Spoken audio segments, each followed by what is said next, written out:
राम राम जी, कैसे हैं आप सब लोग। चलिए देखते हैं माँ आज अपनी रसोई में क्या बना रही है और शुरू करते हैं आज की नई कहानी। कृष्णा एक खाद्य प्रेमी थी जिसे नए नए स्वादों और व्यंजनों को तलाशने का शौक था। वह हमेशा सोचती कि एक दिन वह कुछ ऐसा बनाएगी जो सिर्फ स्वाद में नहीं बल्कि अनुभव में भी खास हो। एक दिन उसे अपने पुराने दोस्त समीर से एक शानदार विचार मिला। समीर ने उसे एक ग्रामीण खेत में जाकर जंगली मशरूम इकट्ठा करने का सुझाव दिया था जो वह खुद उगाता था। कृष्णा ने तुरंत योजना बनाई और अगले रविवार को समीर के साथ खेत जाने का तय किया। रविवार की सुबह कृष्णा ने अपना कैमरा और नोटबुक लेकर समीर के साथ खेत का रुख लिया। समीर ने उसे मशरूम की विभिन्न प्रजातियों के बारे में बताया और ये भी कि जंगली मशरूम को पहचानने में किस तरह की सावधानी बरतनी चाहिए। खेत के बीचों बीच एक घना जंगल था जहाँ समीर अक्सर मशरूम खोजने जाता था। कृष्णा को वहाँ की शांति और ताजगी बहुत भाई। हवा में मिट्टी की खुशबू थी और चारों ओर हरियाली फैली हुई थी। समीर ने उसे कुछ सामान्य जंगली मशरूम्स के बारे में बताया जिनमें शहद जैसी खुशबू आने वाली प्रजातियां भी थी। कृष्णा ने ध्यान से हर मशरूम को देखा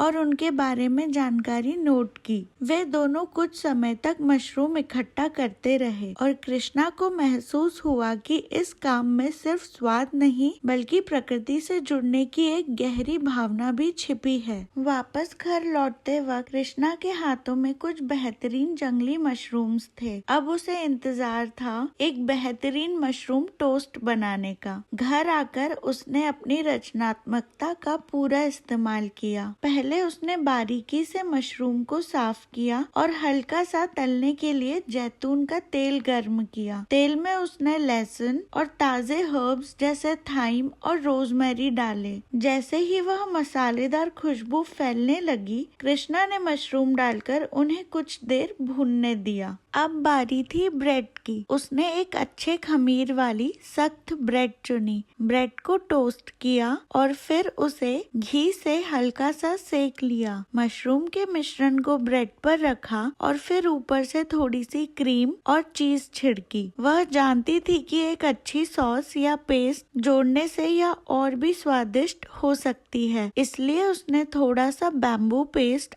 और खट्टी मलाई का मिश्रण भी डाल दिया। आखिरकार जब टोस्ट तैयार हो गया तो उसने एक पहला निवाला चखा। उसका चेहरा तुरंत चमक उठा। यह टोस्ट न केवल उसकी उम्मीदों से बढ़कर था बल्कि उसे लगा जैसे उसने किसी गहरे अनुभव को हासिल किया हो। जंगली मशरूम की प्राकृतिक मिठास और ताजे हर्ब्स का संयोजन स्वाद में बेमिसाल था। कृष्णा ने महसूस किया कि खाना सिर्फ पेट भरने का नाम नहीं है बल्कि यह एक यात्रा है जिसमें हर तत्व से जुड़ने का अनुभव होता है। इस मशरूम टोस्ट ने उसे यह समझने में मदद की कि असली स्वाद तब आता है जब आप अपने भोजन के हर घटक को जानकर, समझकर और पूरी आत्मा से उसे तैयार करें। आशा करती हूँ आपको आज की कहानी और रेसिपी अच्छी लगी होगी। जल्दी आपसे फिर मिलेंगे एक नई कहानी के साथ।